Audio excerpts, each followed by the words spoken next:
Hello good morning dear students. ਬੇਟਾ ਅੱਜ ਆਪਾਂ ਤੁਹਾਡਾ 21 ਚੈਪਟਰ ਜਿਹੜਾ ਉਹ ਰੀਡ ਕਰਨ ਜਾ ਰਹੇ ਹਾਂ। ਚੈਪਟਰ ਨੇਮ ਰਾਸ਼ਟਰੀ ਅੰਦੋਲਨ 1885 ਤੋਂ 1919। ਠੀਕ ਹੈ ਬੇਟਾ। 1857 ਵਿੱਚ ਅੰਗਰੇਜ਼ੀ ਰਾਜ ਦੇ ਵਿਰੁੱਧ ਕੀਤੇ ਗਏ ਵਿਦਰੋਹ ਪਿੱਛੋਂ ਭਾਰਤ ਵਿੱਚ ਵੱਖ-ਵੱਖ ਥਾਵਾਂ 'ਤੇ ਬਹੁਤ ਸਾਰੀਆਂ ਰਾਜਨੀਤਿਕ ਸੰਸਥਾਵਾਂ ਸਥਾਪਿਤ ਕੀਤੀਆਂ ਗਈਆਂ, ਜਿਨ੍ਹਾਂ ਵਿੱਚੋਂ ਪ੍ਰਮੁੱਖ ਬੰਗਾਲ ਬ੍ਰਿਟਿਸ਼ ਇੰਡੀਆ ਸੁਸਾਇਟੀ ਹੋ ਗਈ, ਇੰਡੀਅਨ ਸੁਸਾਇਟੀ ਹੋ ਗਈ, ਠੀਕ ਹੈ ਬੇਟਾ, ਐਂਡ ਬ੍ਰਿਟਿਸ਼ ਇੰਡੀਅਨ ਐਸੋਸੀਏਸ਼ਨ ਹੋ ਗਈ, ਠੀਕ ਹੈ, ਇੰਡੀਅਨ ਐਸੋਸੀਏਸ਼ਨ, ਠੀਕ ਹੈ। ਇਹ ਸਾਰੀਆਂ ਮਤਲਬ ਕਿ ਸੰਸਥਾਵਾਂ ਸੀਗੀਆਂ, ਇਹਨਾਂ ਨੇ ਕੀ ਆ ਪਾਰਟੀਸਪੇਟ ਕੀਤਾ ਇਹਦੇ ਵਿੱਚ।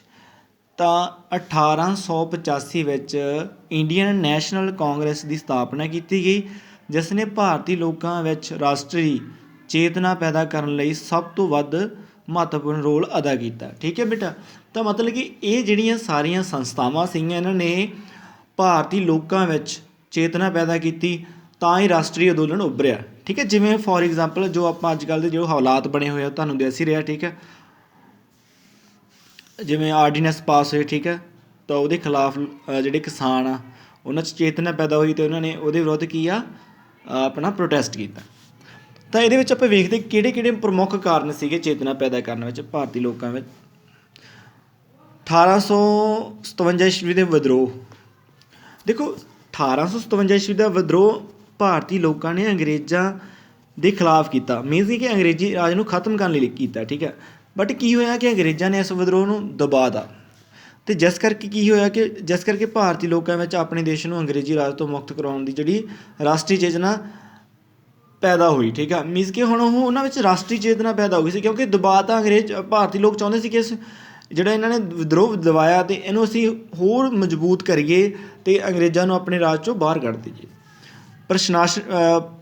ਪ੍ਰਸ਼ਾਸਨਿਕ ਏਕਤਾ।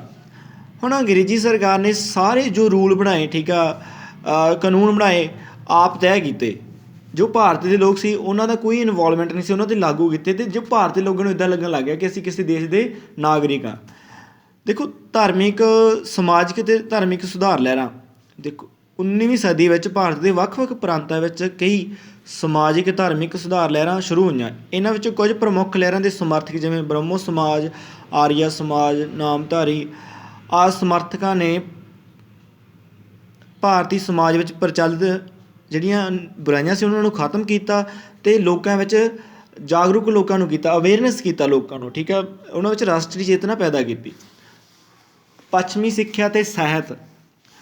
ਇਸ ਤੋਂ ਬਾਅਦ ਜੋ ਵਿਦੇਸ਼ੀ ਲੇਖਕ ਸੀਗੇ, ਠੀਕ ਆ, ਤਾਂ ਉਹਨਾਂ ਦੇ ਥਰੂ ਵੀ, ਕਿਉਂਕਿ ਅੰਗਰੇਜ਼ਾਂ ਨੇ ਪੱਛਮੀ ਸਿੱਖਿਆ ਲੈ ਕੇ ਆਉਂਦੀ ਸੀਗੀ, ਤਾਂ ਉਹਨਾਂ ਨੇ ਰੂਸੋ ਨੂੰ ਪੜ੍ਹਿਆ, ਲੈਲਨ ਨੂੰ ਪੜ੍ਹਿਆ, ਠੀਕ ਆ, ਅਤੇ ਸਾਰਿਆਂ ਨੂੰ ਪੜ੍ਹ ਕੇ ਕੀ ਆ ਉਹਨਾਂ ਵਿੱਚ ਉਹਨਾਂ ਦੇ ਵਿਚਾਰਾਂ ਵਿੱਚ ਆਜ਼ਾਦੀ, ਸਮਾਨਤਾ ਅਤੇ ਭਾਈਚਾਰੇ ਦੀ ਭਾਵਨਾ ਪੈਦਾ ਹੋਈ। ਕਲੀਅਰ ਬੇਟਾ।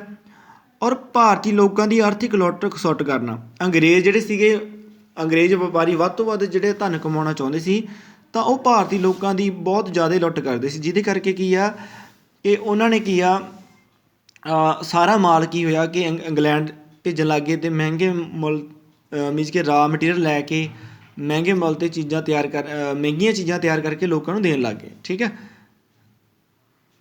ਭਾਰਤੀਆਂ ਨੂੰ ਉੱਚ ਨੌਕਰੀ 'ਤੇ ਨਿਯੁਕਤ ਕਰਨਾ। ਅੰਗਰੇਜ਼ੀ ਸਰਕਾਰ ਭਾਰਤੀਆਂ ਨੂੰ ਉੱਚ ਨੌਕਰੀਆਂ 'ਤੇ ਨਿਯੁਕਤ ਨਾ ਕਰਨਾ। ਠੀਕ ਹੈ। ਅੰਗਰੇਜ਼ੀ ਸਰਕਾਰ ਭਾਰਤੀਆਂ ਨੂੰ ਯੋਗਤਾ ਅਨੁਸਾਰ ਉੱਚ ਨੌਕਰੀਆਂ ਉੱਤੇ ਨਿਯੁਕਤ ਨਹੀਂ ਕਰਦੀ ਸੀਗੀ। ਇਸ ਦੇ ਇਲਾਵਾ ਇੱਕੋ ਜਿਹੀ ਨੌਕਰੀ ਕਰਨ ਵਾਲੇ ਅੰਗਰੇਜ਼ੀ ਕਰਮਚਾਰੀ ਨਾਲੋਂ ਭਾਰਤੀ ਕਰਮਚਾਰੀਆਂ ਨੂੰ ਘੱਟ ਤਨਖਾਹ ਦਿੱਤੀ ਜਾਂਦੀ ਸੀ, ਜਿਸ ਕਰਕੇ ਉਹਨਾਂ ਵਿੱਚ ਰਾਸ਼ਟਰੀ ਚੇਤਨਾ ਪੈਦਾ ਹੋਈ। ਠੀਕ ਆ। ਇਹ ਵੀ ਇੱਕ ਕਾਰਨ ਬਣਿਆ ਰਾਸ਼ਟਰੀ ਚੇਤਨਾ ਪੈਦਾ ਕਰਨ ਦਾ। ਠੀਕ ਆ। ਭਾਰਤੀ ਸਮਾਚਾਰਾਂ ਅਤੇ ਸਾਹਿਤ ਦਾ ਪ੍ਰਭਾਵ। ਭਾਰਤ ਵਿੱਚ ਕਈ ਤਰ੍ਹਾਂ ਦੇ ਸਮਾਚਾਰ ਪੱਤਰ ਜਿਵੇਂ ਬੰਬੇ ਸਮਾਚਾਰ, ਅੰਮ੍ਰਿਤ ਬਾਜ਼ਾਰ ਪੱਤਰਿਕਾ, ਦੀ ਟ੍ਰਿਬਿਊਨ, ਕੇਸਰੀ ਆਦਿ ਰਸਾਲੇ ਪੁਸਤਕਾਂ ਛਪਣ ਲੱਗੀਆਂ। ਠੀਕ ਹੈ। ਅਤੇ ਲੋਕਾਂ ਨੇ ਇਹਨਾਂ ਨੂੰ ਪੜ੍ਹਨਾ ਸਟਾਰਟ ਕਰਤਾ ਅਤੇ ਲੋਕਾਂ ਵਿੱਚ ਮਤਲਬ ਕਿ ਰਾਸ਼ਟਰੀ ਚੇਤਨਾ ਪੈਦਾ ਹੋਈ। ਠੀਕ ਹੈ। ਇਹ ਸਾਰੇ ਇਲਬਰਟ ਬਿੱਲ ਦਾ ਵਿਦਰੋਹ ਕੀਤਾ ਉਹਨਾਂ ਨੇ। ਠੀਕ ਹੈ। ਉਹਦੇ ਵਿਰੁੱਧ ਹੋ ਗਏ। ਇਹ ਲਾਰਡਨ ਵਿਪਨ ਨੇ ਭਾਰਤੀ ਲੋਕਾਂ ਨੂੰ ਅੰਗਰੇਜ਼ਾਂ ਦੇ ਬਰਾਬਰ ਦਾ ਦਰਜਾ ਦੇਣ ਲਈ ਇਲਬਰਟ ਬਿੱਲ ਪਾਸ ਕਰਵਾਉਣਾ ਚਾਹਿਆ, ਪਰੰਤੂ ਅੰਗਰੇਜ਼ਾਂ ਨੇ ਇਸ ਬਿੱਲ ਦਾ ਵਿਰੋਧ ਕੀਤਾ ਅਤੇ ਇਸ ਨਾਲ ਭਾਰਤੀ ਲੋਕਾਂ ਅੰਗਰੇਜ਼ਾਂ ਦੇ ਵਿਰੁੱਧ ਹੋ ਗਏ। ਇਹ ਸਾਰਾ ਕੁਛ ਹੋਇਆ। ਇਸ ਤੋਂ ਬਾਅਦ ਜਿਹੜਾ ਮੋਸਟ ਇੰਪੋਰਟੈਂਟ ਕੁਐਸਚਨ ਆ, ਇੰਡੀਅਨ ਨੈਸ਼ਨਲ ਕਾਂਗਰਸ ਦੀ ਸਥਾਪਨਾ। ਮਿਸਟਰ ਏ.ਓ. ਹਿਊਮ ਨੇ 28 ਦਸੰਬਰ 1885 ਈਸਵੀ ਨੂੰ ਮੁੰਬਈ ਵਿਖੇ ਗੋਖਲਦਾਸ ਤੇਜਪਾਲ ਸੰਸਕ੍ਰਿਤ ਕਾਲਜ ਵਿੱਚ ਇੰਡੀਅਨ ਨੈਸ਼ਨਲ ਕਾਂਗਰਸ ਦੀ ਸਥਾਪਨਾ ਕੀਤੀ। ਉਹ ਇੱਕ ਸੇਵਾ ਮੁਕਤ ਅੰਗਰੇਜ਼ੀ ICS ਅਧਿਕਾਰੀ ਸੀ। ਇੰਡੀਅਨ ਨੈਸ਼ਨਲ ਕਾਂਗਰਸ ਦਾ ਪਹਿਲਾ ਸਮਾਗਮ 29 ਦਸੰਬਰ ਤੋਂ 30 ਦਸੰਬਰ 1885 ਈਸਵੀ ਵਿੱਚ ਮੁੰਬਈ ਵਿੱਚ ਗੋਖਲਦਾਸ ਤੇਜਪਾਲ ਸੰਸਕ੍ਰਿਤ ਕਾਲਜ ਵਿੱਚ ਹੋਇਆ। ਇਹਦੇ ਵਿੱਚ ਕੀ ਸੀਗਾ ਕਿ ਇਹਦੇ ਸਭਾਪਤੀ ਕੌਣ ਸੀਗੇ?